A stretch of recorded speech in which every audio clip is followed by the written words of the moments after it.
The content of this episode may not be suitable for some audiences. Listener's discretion is advised.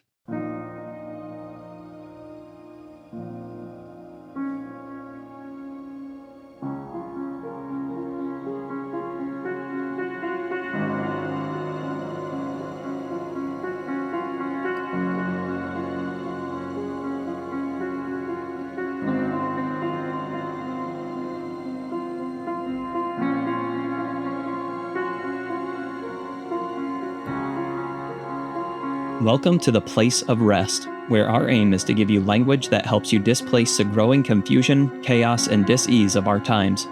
My name is Jonathan Boyce, and it's my pleasure to bring to you today's episode. Virginia and Matty Fiorenza discuss his journey as a firefighter fighting for his own life. We hope you enjoy today's conversation. Matty, thank you for joining me today. Yeah, thanks for having me. How exciting. It is exciting. We are, as you know, launching our Rest and Recover America, and we decided to talk about this new branch of our REST program, which is serving you and our first responders population. And we're so thankful you're here because you've got a lot to say about the state of affairs. Yeah, thank you. Yeah, I super grateful to be here. Tell us a little bit about your story, because you have a production, PTSD, 9/11. Tell us a little bit about that and then work backwards. Okay. So there was a moment in my story, my journey, that I was called by a producer, said that we're putting together a documentary on PTSD and first responders because we feel like it's a story that needs to be told. And back during that time, it was really, I was kind of learning most of what I learned about the suicide epidemic through the veteran community. And it really wasn't talked about in the first responder community. And I felt like I had enough information. I thought, oh, this will be cool. You know, I was kind of like doing really well at the time.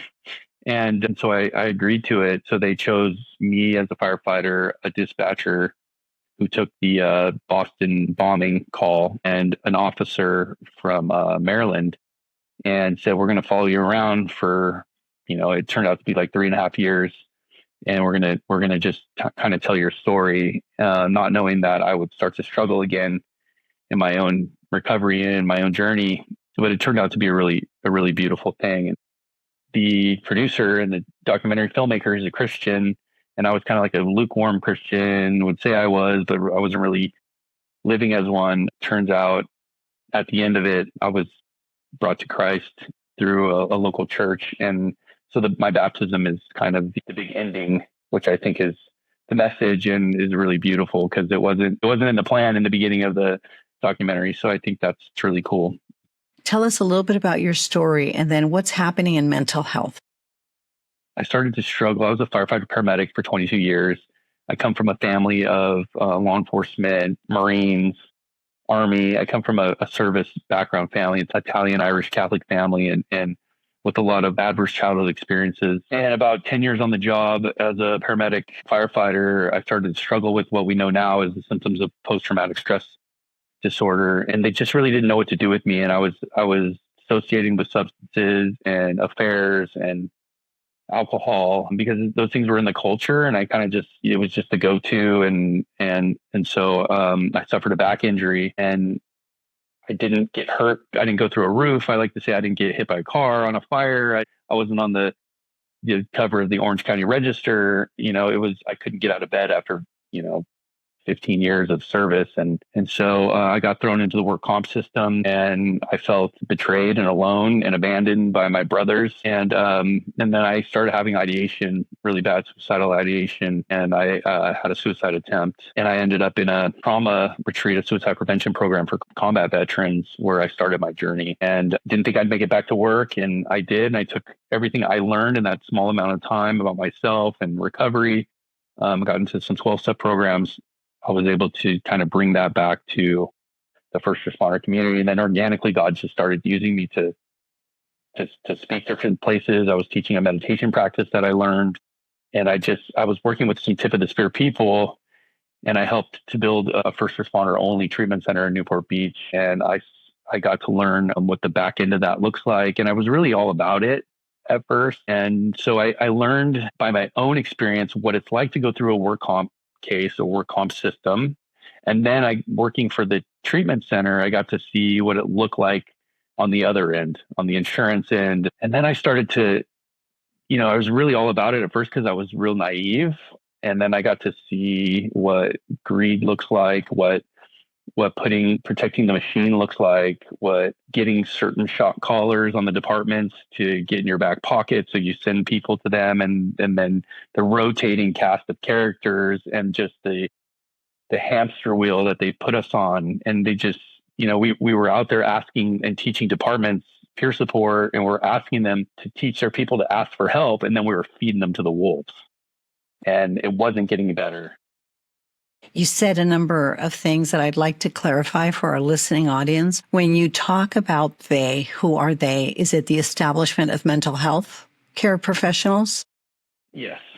When you talk about a hamster wheel, right? So, and then I want you to talk about them. I want you to talk about the hamster wheel. And I want to talk about the confusion, chaos, and dis-ease for the recipients of mental health care services. Of course, this isn't 100% always, but by and large, the system's broken and it didn't serve you well for a season. So I just want you to speak to what that looks like in more practical ways. So, I mean, I can give you, an idea of, you have someone who's a first responder who is suffering with all the confusion, chaos, and disease that comes along with the job and the trauma. And they're not asking for help, so they're dissociating with some kind of alcohol, drug. They're doing being their own chemist and their own doctor, and then they get in trouble. Is what happens. They get in trouble, and then if they're lucky, they work for a department that has a good peer support team that sees it as, okay, let's take this person and get them into the mental health care space right. for first responders, and then they'll be brought into a treatment center. They'll be put on a ton of medications. They'll also, if they want to open up a work comp case, which is, the injury came from the job. So now you're thrown into the work comp system where they send you to their doctor who wants to put you on medication. And the whole time your head's going, I'm not that guy that right. I run calls on, that I see that's on medication. So you're super resistant to it. And then for me, it took a suicide attempt to actually say, okay, fine, uncle, I'll take the medicine. And then after you're medicated, if that still doesn't work, you're doing sobriety, you're doing the medication. And this happens to a lot of people, and they call you treatment resistant. And then they try to put there's some other things that come out, and then in the meantime, in the background, there's all these people that see a lot of money to be made. We become a commodity. I love when you say that. These guys are not a commodity. We become a commodity. You have people coming out of the woodwork to offer their little whatever modality of treatment that, So, and then they bank on the fact that you relapse. You go back, and then they put you, they take your insurance again, and they convince you to stay for 90 days this time instead of 60, and they're just cashing in on your there's no healing. It's just exactly.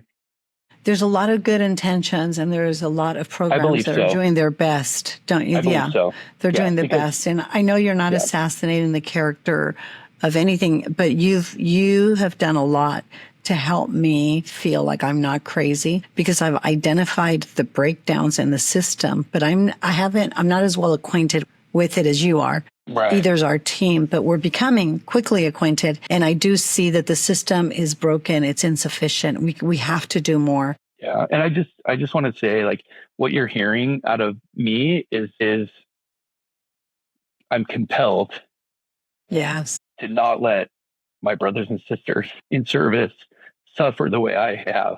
It's just everything in me to not want that. So when I see things that are unjust and unlawful, it breaks my heart. We're doing something about it, and you're such a significant individual in educating us as we collaborate and as we help you heal.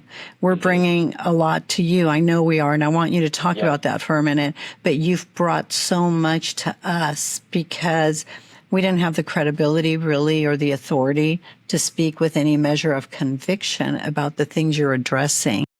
They're out of our scope. We dealt with very much the general population. And the first responders that I helped and managed to help over the years, they found me through family members or on their own accord. But they put tens of thousands of dollars out for healing, and it was wonderful. But it's such an honor and a privilege now to rally with and for you guys to say, no, we can do more. We can do more. Let's put our heads together and let's do more. And I know that's where your heart is, Matty. Yeah, for sure. Especially like I'm one of those guys that was treatment resistant. So I would, I'd get sobriety under my belt for 1 year and then I'd relapse and I'd go back into a depression and back into the system, the mental health system. And then I'd get 2 years and I'd relapse. And then that's all this shame and guilt because my story's so public. And then I get almost 3 years this time, had a relapse, made some bad decisions, and then found myself in treatment again, saying, with everybody telling me you got to do the outpatient program. This is what the medical, professionals say. You got to stay. And I remember just sitting there thinking, okay, God, please, I can't do any more SUD treatment or substance abuse outpatient. And I thought of you, and I had met you at a conference, and I showed up here in a lot of fear and anxiety, and just I was so scared that this was going to be the same old rinse and repeat, and it absolutely 100% was not like anything I've ever seen. And I've only been here a short amount of time, a little over a month, and I can tell you after 2 weeks of being here, a switch flipped. I got my confidence back. I got hungry for the Lord, for the word. My family's healing quickly. Everything's happening so quickly. And this is a wonderful, wonderful program. And I really do. I'm all in. I'm all in. Well, when, just listening to you and looking at how your countenance even has changed, when you step into a place that has a lot of curiosity and a lot of wonder and a lot of respect for what is sacred about the individual. That is that they're a spirit working through a soul and a body, and they're very unique. There's not two of you that are the same. And you see that the standardization of programs is an injustice to the individuality of the people we're serving. Mm-hmm. There isn't two of you guys that are the same in any way. There are some shared experiences, of course, and there are all around horrific, traumatic experiences that have compounded what we might experience once or twice in a lifetime, maybe 3 times. You guys experience multiple times a day in many cases, for sure a week. Mm-hmm. And there has to be a culture of honor and respect for what is sacred about our common humanity.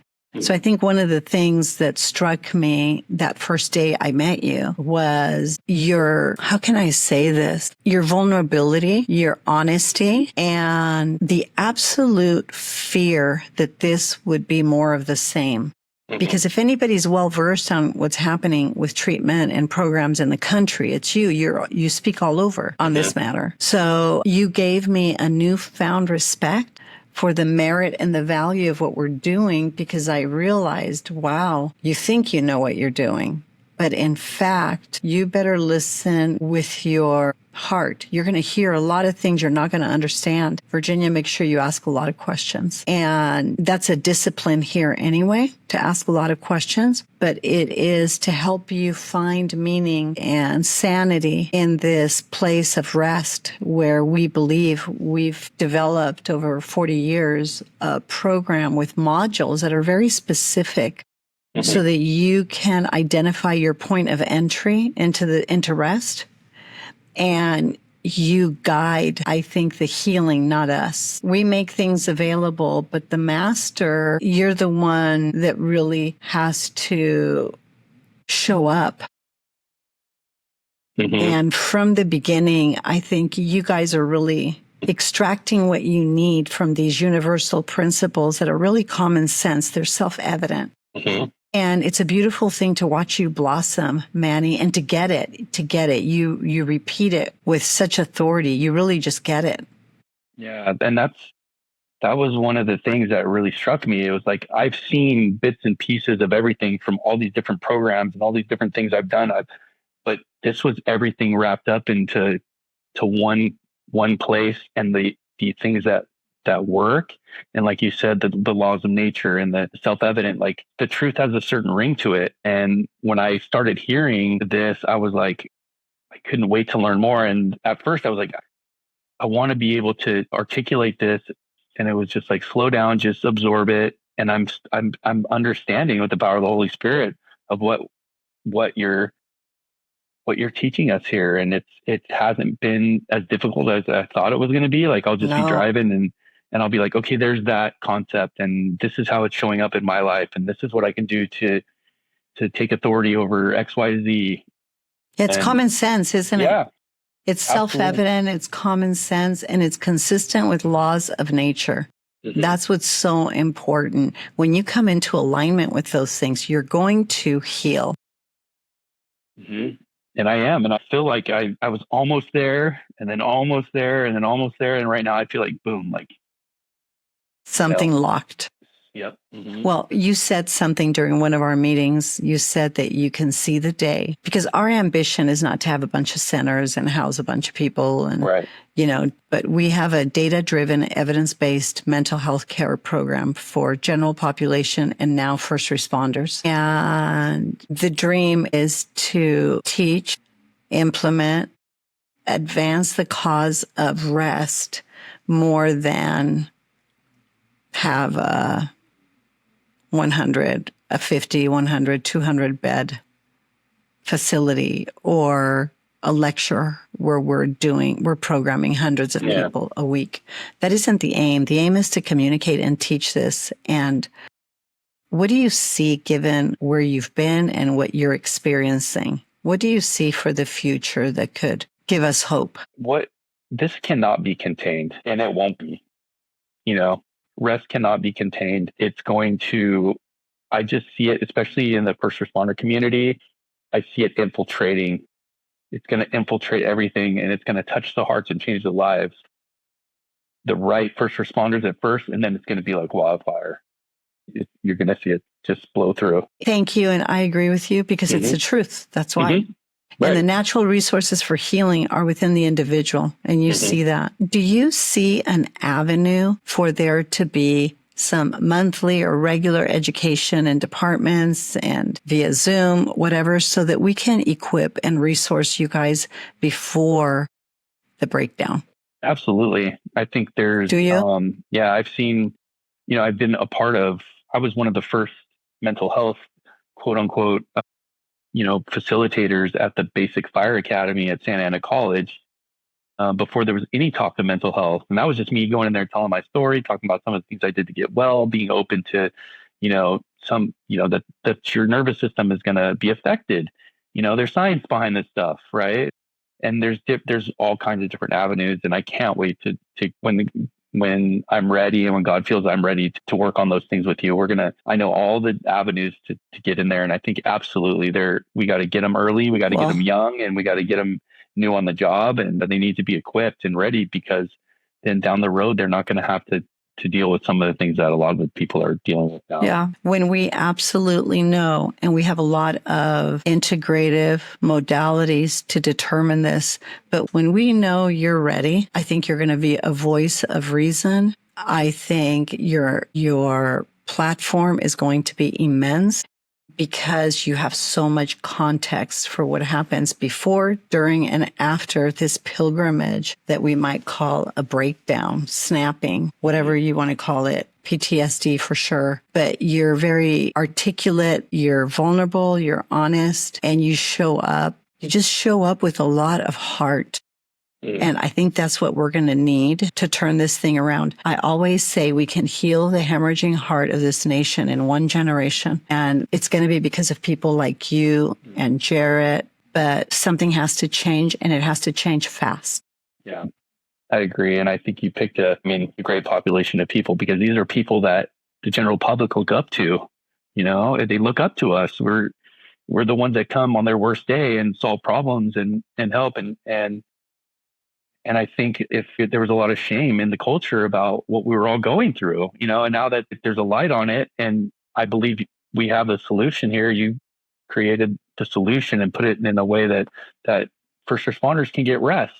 So, like I said, once that happens and it catches fire and we start seeing this population get well, then the community is going to look at us the way that the way they already do, but they're going to go, okay, they were struggling and now they're doing well. What is it? And then R.E.S.T is just going to. I think it's I think so too. I think it's a meaningful conversation around what R.E.S.T really is.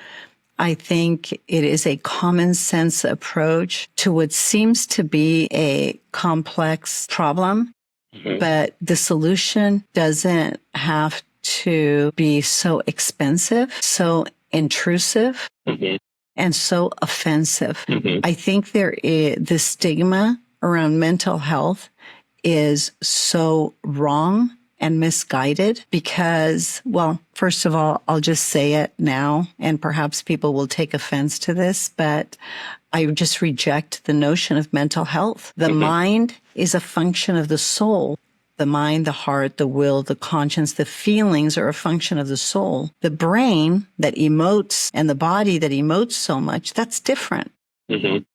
And I believe understanding the distinction between the mind, the spirit, the soul, and the body, and being vigilant of that, and really beginning meaningful conversations between those distinctions, the spiritual realm, the psychological realm, and the physiology, right? Those are self-evident. Those are easy. We can pick up any anatomy book and tell. What is not easy, and it is more challenging, and it is the conversations confined in Western medicine, Western education, is the gold thread that goes between the spirit, the soul, and the body, and weaving this tapestry and reconstructing the conversation between those constituents. It really can be a meaningful and beautiful conversation if we show up with humility, curiosity, and wonder. And we can give you guys the platform that you need, because the real experts, in my opinion, are the people that are in the trenches.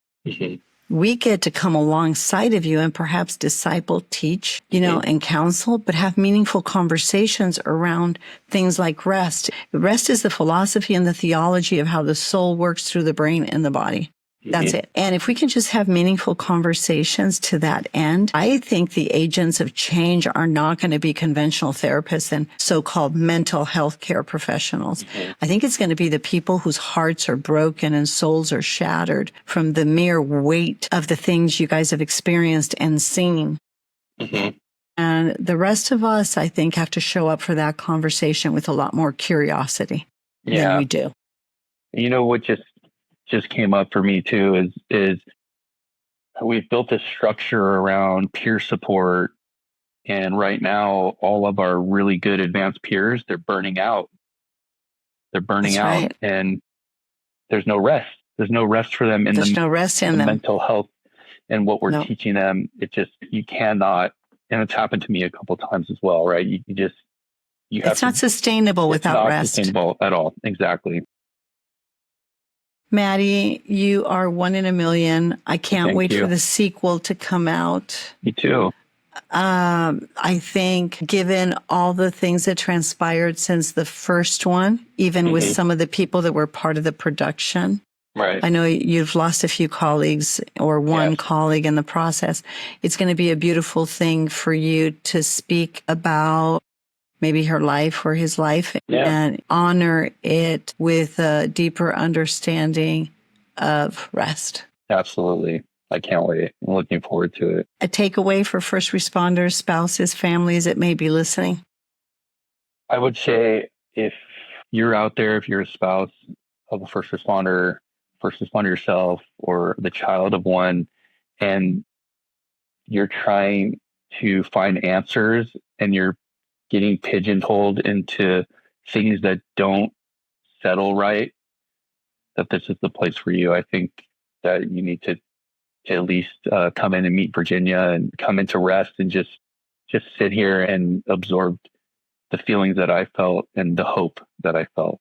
So if you're out there looking for something and you're treatment resistant and things aren't getting better, then I think this is the last house on the block.